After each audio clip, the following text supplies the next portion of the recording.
إليكم مشاهدينا الكرام موعد وتوقيت مباراة المنتخب المغربي ضد منتخب النيجر لحساب الجولة السابعة من الإقصائيات المؤهلة لكأس العالم 2026.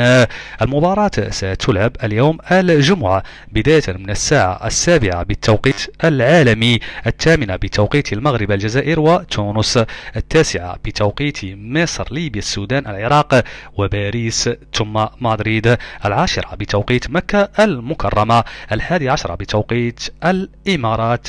المباراة ستلعب لأول مرة بمركب الأمير مولي عبد الله بعد إعادة بنائه.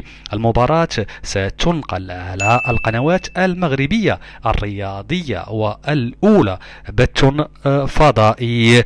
المنتخب المغربي أجرى آخر حصة تدريبية بالمركب الأمير مولاي عبد الله. المنتخب المغربي يحتل المركز الأول ب15 نقطة، متبوعا بمنتخب تنزانيا ب9 نقاط، فيما النيجر يحتل المركز الثالث ب6 نقاط. كل التوفيق للمنتخب المغربي في هذه المباراة.